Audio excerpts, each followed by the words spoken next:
Hello, everybody. Welcome to the podcast, Space and Time podcast. This is Ryan Ozzy Smith, Angela Eureka Smith, and Chupacabra, the chihuahua that likes kisses. And no he's, kissing on screen. he's particularly affectionate today because it's a little bit cold. So that's a thing. I'm clicking into this and it did not work. Let me click into it again. There we go. So now we can see ourselves. All right, perfect. So we've got a couple of things that we're going to be talking about today. We're going to do a brief kind of discussion on one of these really awesome stories in the most recent issue. We also have... Are you climbing over? Is that what you're doing? What's going on? Trying to have a discussion, and you're... He needs his kisses now. He needs his kisses now, apparently. This is not working for me. Right. Either come over here or... Did he just beat you in the face? Okay. All right, cool. So you can hang out up here with me then. So we're going to have a brief discussion of one of the stories in the magazine initially, our thoughts and kind of that sort of situation. And then we've got some updates about a really awesome website that was recently worked on by Angela. And I think you get down. It's done. Okay. Yeah, that's a little easier. That was a whole situation. That was a situation. All right, so let's go ahead and let me bring it up here. And we can kind of discuss it. Mm-hmm. And that was the original point of this podcast, is we were going to be discussing a story and a poem from every issue. Each week, we focus on one story, one poem, so that we can really talk about it, celebrate the authors, the work that they've given, all the readers and viewers know what is in the magazine. Yeah. We just had too many announcements at first. Yeah, and some people it might encourage people to read stories that they originally thought were like, I didn't really get into it straight away, so I skipped to this story and I went somewhere else. And because that's the thing, sometimes with stories, if it doesn't hook you straight away, you're like, I'm going to go on to something else. Or it's not really my cup of tea type situation. Yeah. And every author in here deserves to be celebrated, and every poet and author, because these are all fantastic. Yeah. Well, they wouldn't be in there if they weren't. So we're going to be talking about Recoverable Loss by Gabriele Micozzi. So how did you want to start it off? I mean, we were kind of talking about it a little bit earlier. Yeah. I feel like we're going to repeat everything we just said, because we just had an interesting discussion about it. Yeah. But what was your take on reading the story? Like, I really loved the kind of ethereal, liminal kind of atmosphere of it. You don't really know where you are. Yeah, so and that was kind of the thing as well, as like a lot of these short stories, when you are initially starting off, you have to go in with an open mind and no expectations. Because when I was originally reading it, I was like, what the heck is going on? Like, it was describing things in a very poetic way, but I wanted it to make sense. And it didn't, but that's not necessarily a bad thing, because when you're describing something that is not the normal status quo or not a normal situation, it doesn't make sense in the world that we're living in now. Yeah. It's unique and artistic in its own way. And I was like, I don't know what's going on. Yeah. And I hope I know by the end of it. But even then, at the end of the story, it was still kind of up in the air. Like, I felt like I read a story and a lot of things happened and there was some emotions and some feelings and things like that, but there's so much open to interpretation.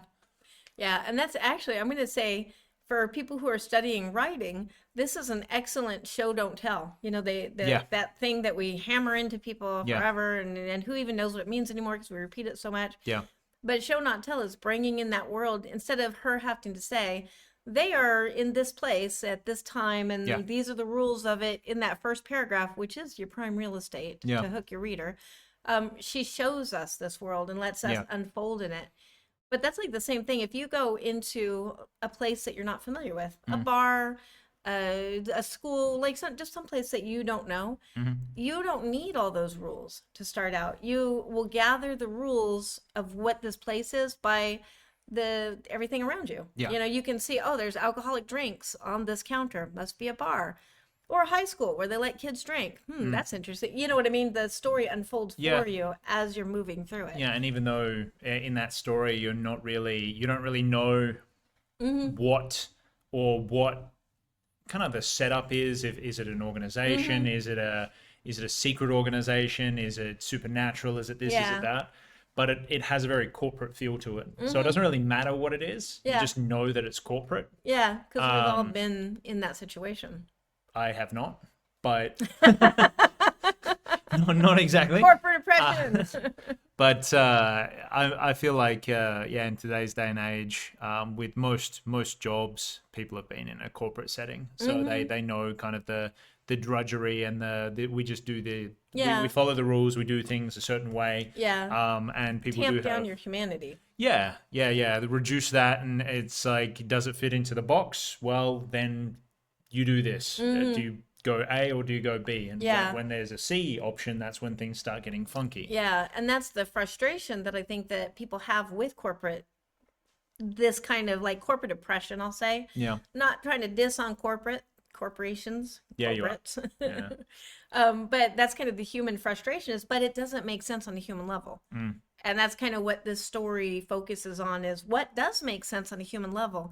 How far should we go to risk just to break rules for that human, to respect that humanity, which is everything sometimes. Yeah. Well, and from the perspective of like a corporate perspective with the story, it refers to not necessarily humanity costing money, but the third option being expensive, the third option not being the easy path, which does come down to being human sometimes is like not easy. It hurts the bottom line, right? Which is kind of another additional meaning to it that I took. Oh, you're reminding me. I don't want to forget this because it's something I noticed as well that you brought up when we were talking before.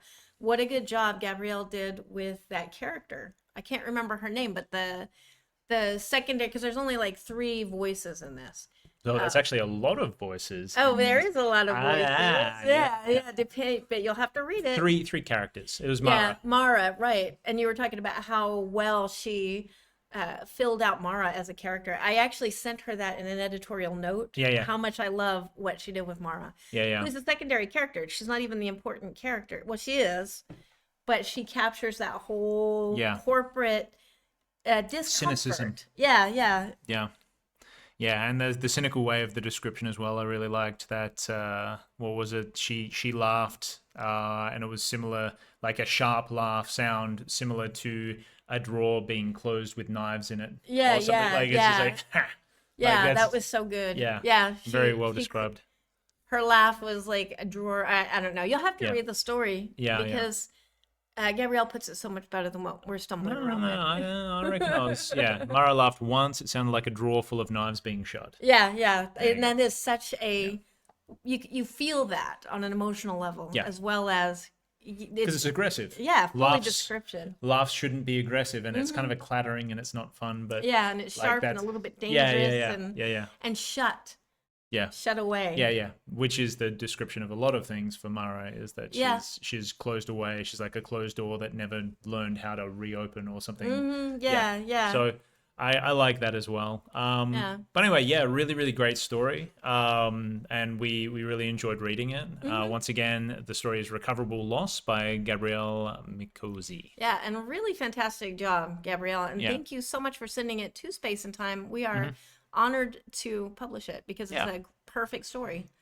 So, and it's actually our leading story. The issue will be out next week. We are still making a couple of couple of final selections on poetry, and then this issue will be released, and it will be released, drum roll. We usually will also talk about poems. We'll be sharing a poem and a story, but you said drum roll and then you buried the lead. Forget the drum roll. I'm not ready for the drum roll yet. Yeah. Normally we will also be talking about one of the poems in the magazine that will be released in this issue, but we don't have them all selected right now. So we will be covering probably 2 poems next week. So, all right. But I do want to point out, before that drum roll, look at the recoverable loss thing. I just want to point out, See that little circle with the baby in it? That's a button. That's all I'm going to say. And then when you read it, you'll understand why there's a baby button A baby button. on this story. This is an R-rated podcast. We're talking about the baby button. So you will understand the baby button. But yeah, that is another thing as well. When you guys are reading the stories, check out the illustration, like the little things that we put on the top, and it does have to do with the story. So you know, Hands Across America and baby button. So yeah. Anyway, so now we can move on. Okay, so next topic, I believe it is the website, or yes, because we have a couple of announcements, but they are all nestled in one big solid announcement that we've been working on for a while, and that is that Space and Time is now, well, it's actually Opportunities Press, which publishes Space and Time, now has a website, because I finally decided to grow up and actually have a website and stop trying to do it as a Substack page. yeah. So anyways, we do have this beautiful website, finished it over the weekend. All the books, we're still putting the books in here. Opportunities Press actually has a lot of books that we've published. And they're not all mine. Those are just the easiest ones for me to grab right now. That's why it's a lot of those books and the magazine. But yeah, so all of these are going to be in here. This is actually buying direct from Opportunities Press too. So, and the coolest thing about this, and the reason why we did this, is right there, what you just looked at. Well, well, we'll go with these right now, because we're right here. I can flick around. So Space and Time down the bottom. Yeah, so you see that there are 4, it looks like I've accidentally copied the same issue 4 times. Oh, goodness. But no, if you look in the description, it is the standard print version, the dyslexia-friendly print edition, the large print edition, and the ebook. And one of the reasons why I finally decided to do a website is because it was really, really hard to get all the editions together. Yeah. So I'm still looking for where the dyslexia friendly print edition of this is appearing on Barnes and Nobles. Yeah. And so now we have it.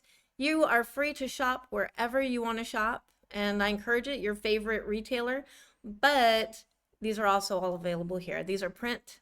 They will ship right to you. It's being run through PayHip, which I love. So we are not handling your credit card details, thank goodness. Yeah. And it's all automated. So. Well, and also when you're buying somewhat direct, which is what this is, then you don't have to play around with Amazon and all the other crap. Yeah. Like you've got us as customer service instead of Amazon, which means that we've got more flexibility. Yeah. So if anything does happen, we can sort it out a lot easier. Than on Amazon and the money from these is directly going back into the magazine for stories and poetry and things that you love. If you're trying to cut out big business, it's speaking of corporations, definitely useful. Yeah. So I'm really, really excited about this, and we are going to have all the magazines are going to be up here because we've been working on that to make those available again, and and then all the different editions. And so going forward, every issue will have a dyslexia-friendly edition, a large print, the ebook, and the standard. Yeah. All right, sweet. We also have on the website, there is the Space and Time section with some information. And tell us a little bit about this, Angela. Yeah, there's our announcements. So if you're looking for the latest issue of Space and Time, you can go right there to read, and you can find it.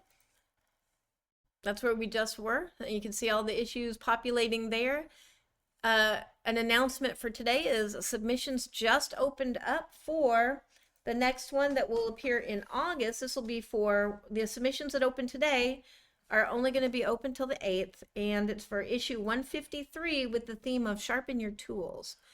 So, and there's all the information you need, as well as the next 2 submission calls. So if you scroll down, you can see all the submission calls coming up.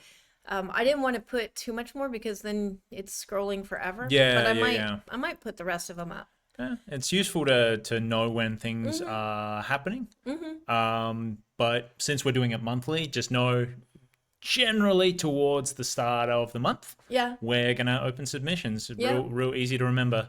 And the breakdown. I don't know what's B. Oh, it gets Bahia time. That's saying it's our time. Really? Yeah, but if you're in East Coast time, it will say East Coast time, or no, this is in your time zone. Whoever's looking at it. Yeah, we're in We're Bahia in time. Sao Paulo time. Well, it's also called Bahia. Because Bahia time sounds so much cooler than Nah. I don't write it on there. Like Anyway, still assuming that. so we've got that.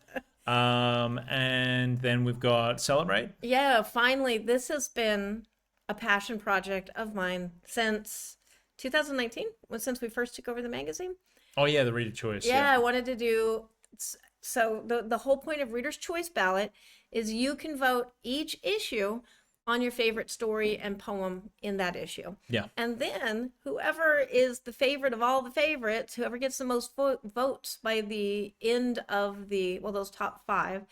Anyways, one person will walk away with the Linsner, and that is a trophy in honor of Gordon Linsner, who started the whole magazine back in 1966. Awesome. Yeah, so I'm We're super getting excited. like a really big gold plate of his face, just like.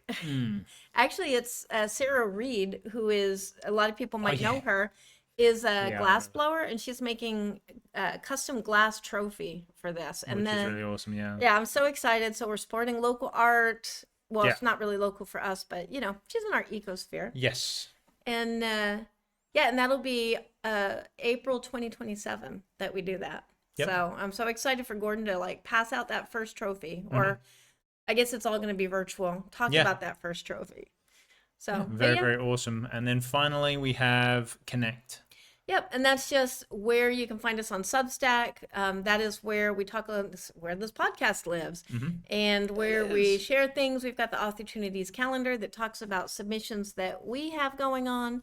But wow, it's like so fourth wall right now. Well, it's actually going to be 17th wall here in a second, because every single time it rotates over, they're opening it further and further in. Oh, that's funny. So we're going to have a situation going here in a second. And that is how they broke the whole space-time continuum. Yeah, it's fun with streaming. Yeah. So anyways, yeah, this is where you can get access to the Opportunities calendar for submission calls and important author events, conventions and whatnot.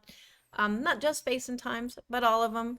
We've got Space and Time magazine up there. Probably going to change the title of that because it's really now the Reader's Choice Awards. Yep. We've got Opportunities Press. So if you ever lose where to go to the bookshop, which is opportunitypress.com, you can go there and also find it. And yeah, and this is where a lot of our social media lives, because we do social media, but right here, that's where the actual heart of it is happening, and everything else is just like shared. Yeah. Oh, and then at the bottom is partner with us. So if you want to be a Space and Time partner and have your work spotlighted, we do vet these for things that will be of interest to the speculative community, which is what we are. Send a message about it and we will hook you up.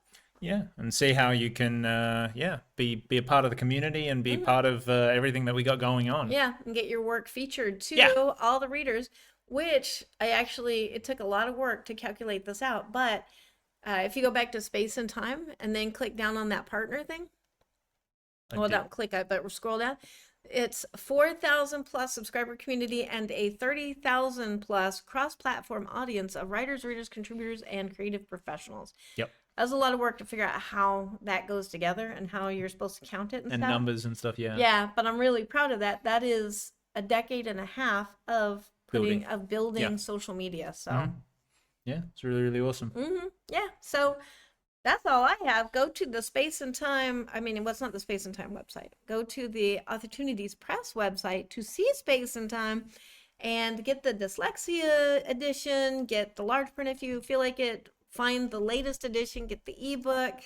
And that right there is where you can find the next 151. What are we up to? 152. Okay. Up to 152. Yeah, 151. I was like, oh, that's 150. So yeah, 151 is releasing next week, and I'm super excited. And this is where it will appear in all its glorious editions. All right, sweet as. I've just thrown down the link there for anybody that is looking. And yeah, we'll go ahead and post some things on the Substack and keep you all updated. Awesome. All right. Thank you so much. Thank you so much as well. Well done. Well done. Very well good done. Podcast. Very good jolly podcast, jolly Ryan. good show. All right. We're off to walk a dog and go shopping. We love your faces, and we will see you next time. Bye.